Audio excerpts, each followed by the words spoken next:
Comment gérer l'attente entre les dépôts du livret 2 et l'oral avec le jury? Bonjour à tous, c'est le sujet de cette vidéo. Disons que ce moment entre le dépôt du livret 2 et l'oral avec le jury, c'est un moment qui peut être un peu inconfortable parce que on est un peu vidé, on est fatigué, on vient de rédiger son livret 2. Alors à la fois on n'en peut plus, on l'a tellement lu qu'on a envie de passer à autre chose, et en même temps on peut pas le mettre de côté parce qu'il faut le garder en tête pour préparer l'oral avec le jury. Il faudra le relire et il faudra forcément mener un travail préparatoire sur ce livret 2 pour mener à bien cet oral avec le jury. Alors, on est souvent entre deux émotions, c'est-à-dire le ras-le-bol et puis l'envie aussi de bien faire les choses et de préparer son oral et donc de continuer à travailler, et on ne sait pas trop comment gérer l'attente entre le dépôt du livret 2. Alors, souvent, pour les masters ou pour les licences, en règle générale, il y a un petit délai qui va être de 2-3 mois après le dépôt du livret 2.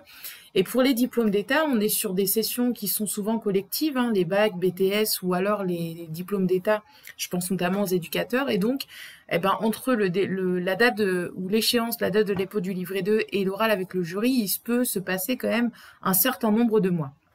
Alors j'ai essayé de vous donner des conseils qui vont s'appliquer dans les deux cas, mais forcément il faudra adapter la durée en fonction de l'oral avec le jury et de l'attente que vous allez avoir entre le dépôt et puis la rencontre de votre jury.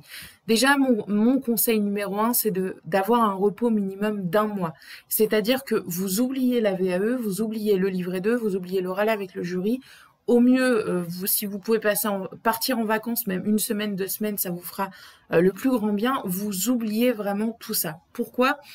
Parce que je pense que ça vous a, c'est pas je pense d'ailleurs, ça vous a sollicité énormément d'énergie. Souvent, on sort un peu vidé de cette période-là, et vous avez besoin, votre corps a besoin et votre esprit a besoin de se reposer et de penser à autre chose. Et souvent, quand on rend son livret 2, le premier week-end, il est assez déconcertant parce qu'on sait plus quoi faire. On se retrouve à avoir du temps libre et on n'avait plus l'habitude de ça. Donc il y a un petit moment, une petite routine à retrouver. Alors ça peut être voir vos proches, vos amis, sortir, reprendre des activités. Vraiment faites ce que vous voulez, mais prenez ce temps pour vous. Votre corps et votre esprit en a besoin.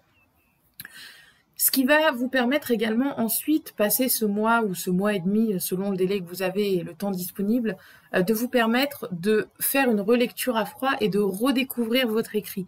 Et ça, c'est très important parce que votre livre 2, vous l'avez tellement lu qu'à la limite, vous le connaissez par cœur.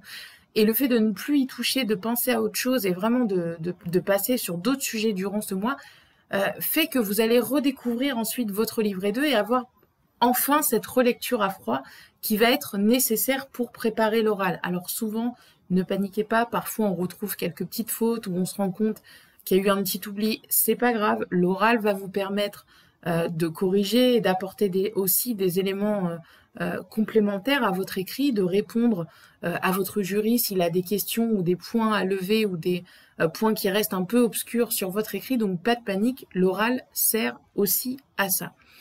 Si vous le pouvez, prenez un training, prenez un coaching, prenez une préparation à l'oral, bref, faites-vous aider. Alors ça peut être par quelqu'un aussi qui a passé sa VAE et qui veut bien vous octroyer du temps. Ça peut être aussi prendre un coaching pour que une personne lise votre écrit, le compare au référentiel et vous mette en situation de coaching pour vous poser des questions et pour vraiment avoir ce rôle d'aller vous pousser, de vous challenger pour vous préparer au mieux et anticiper au mieux les différentes questions. Et puis, ma dernière recommandation, ça va être d'arrêter complètement le travail de préparation 48 heures avant la date de l'oral. Et je vous le dis et je vous le redis, ne vous préparez pas à l'oral, même la veille, c'est horrible, vous allez vous stresser. Il faut vraiment que tout soit bouclé 48 heures à l'avance. Préparation personnelle, anticipation des questions, travail préparatoire à mener sur votre livret 2 pour que vous puissiez aborder ce dernier rendez-vous avec un peu moins de stress, du repos. Forcément, la veille, vous n'allez pas forcément très bien dormir et c'est bien normal, il y a un enjeu le lendemain, mais en tout cas, 48 heures avant, on boucle et c'est terminé, on ne lit plus son livret 2. Vous pourrez l'apporter de toute façon lors de votre oral avec le jury, il n'y a pas de souci. Vous pourrez apporter quelques notes, mais évidemment, on arrête tout 48 heures avant et on se repose.